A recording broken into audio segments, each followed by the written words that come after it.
miliki.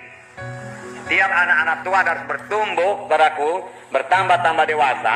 Dan orang yang bertambah-tambah dewasa, biasa dia bertambah-tambah kuat juga. Amin, saudaraku. Bertambah-tambah kuat. Demikian kekuatan rohani kita bertambah-tambah. Minggu yang lalu, saudara, kita bacakan firman Tuhan dalam Roma 15, di mana dikatakan kita yang kuat wajib menanggung yang lemah. Roma 15 ayat 1.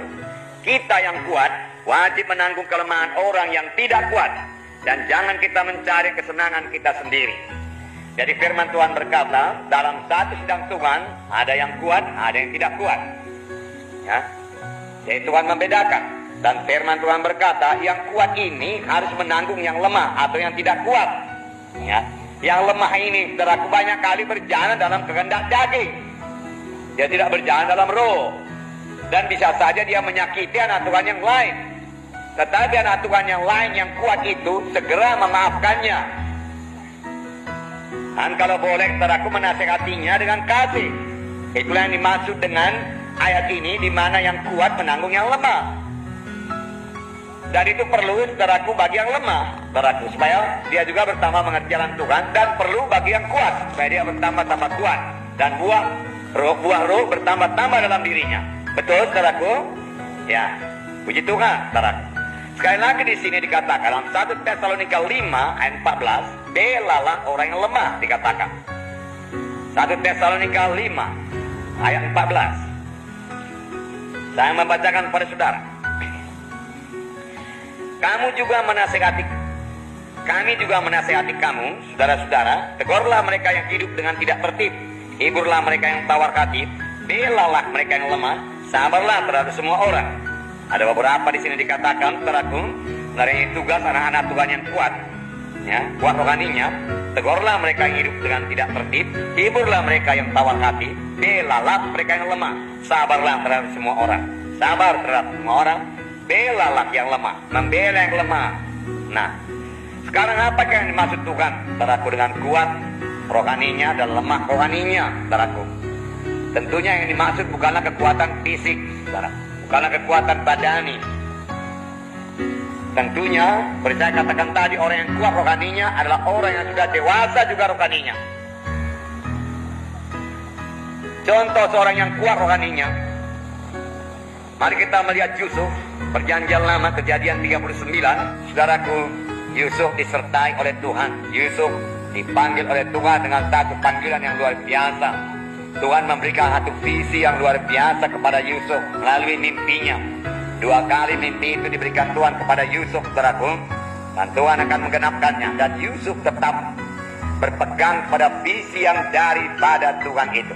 Dia mau sampai kepada panggilan Tuhan. Dia mau sampai kepada visi yang diberikan Tuhan kepadanya.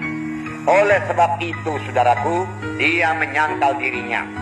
Saudaraku, tanpa penyangkalan diri yang sungguh-sungguh, kita tidak akan sampai kepada panggilan Tuhan, saudaraku. Sebab tanpa penyangkalan diri, kita tidak akan mungkin berdoa dengan teratur, tidak mungkin membaca Alkitab dengan teratur, tidak mungkin melayani dengan teratur, saudaraku. Kita harus menyangkal diri kita. Saudara bertanya kepada saya, di manakah penyangkalan diri Yusuf pada saat ini? Saudara tahu cerita Yusuf, saudaraku. Tetapi, saudaraku, dia tahu jalan Tuhan. Jalan Tuhan bukan jalan membalas dendam. Oleh sebab itu, saudaraku, dia menyangkal dirinya. Dia kuat rohaninya, saudaraku. Dia tidak pikirkan, saudaraku, untuk membalas dendam kepada saudaranya. Dia tidak ada waktu untuk menjadi sakit hati. Dia bekerja sebaik-baiknya di rumah Potifar itu, saudaraku, sehingga pekerjaannya diberkati Tuhan, saudaraku. Amin, saudara. Haleluya. Nah, inilah yang terjadi kepada Yusuf. Saudaraku, kemudian Yusuf, saudaraku, juga menyangkal dirinya, ya. Dia tidak mau, saudaraku, jatuh pada hawa nafsunya. Kejadian 39, kita baca ayat 7 sampai 10. Mari kita baca bersama-sama. Kejadian ayat 7, ya. Ayat 6b berkata, adapun Yusuf itu manis sikapnya dan elok parasnya, ya. Nah, tetapi dia tidak memakai, saudaraku, ya, parasnya yang elok itu mencari keuntungan diri sendiri. Tidak, saudaraku, tidak, ya. Ayat 7 sampai 10 mari kita baca. Selang beberapa waktu istri tuannya memandang Yusuf dengan perhati, lalu katanya, marilah tidur dengan aku. Tetapi Yusuf menolak dan berkata kepada istri tuannya itu, dengan bantuanku tuanku itu tidak lagi mengatur apa yang ada di rumah ini, dan ia telah menyerahkan segala miliknya pada kekuasaanku. Maka di dalam rumah ini ia tidak lebih besar kuasanya daripadaku, dan tiada yang tidak diserahkannya kepadaku selain daripada engkau, sebab engkau istrinya. Bagaimanakah mungkin aku melakukan kejahatan yang besar ini dan berbuat dosa terhadap Allah? Walaupun dari hari ke hari perempuan itu membujuk Yusuf, Yusuf tidak mendengarkan bujukannya itu untuk tidur di sisinya dan bersetubuh dengan dia. Dia menang, dia menyangkal dirinya.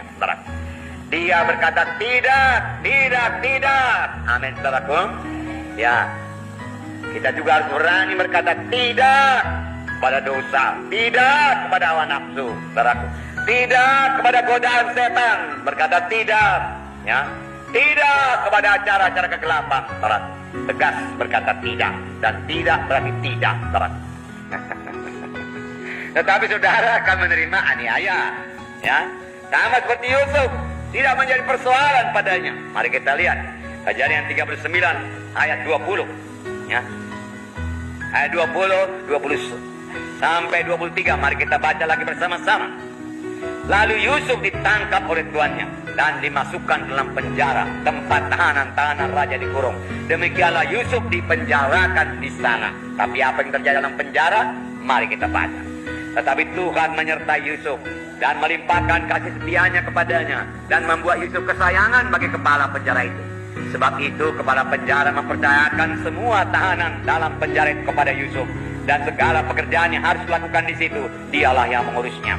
Dan kepala penjara tidak mencampuri segala yang dipercayakannya kepada Yusuf, karena Tuhan menyertai dia, dan apa yang dikerjakannya dibuat Tuhan berhasil. Pujilah Tuhan, saudaraku. Yang menyangkal diri ini, yang berjalan dalam kebenaran Tuhan, kesucian Tuhan, dibuat Tuhan berhasil. Amin, saudaraku.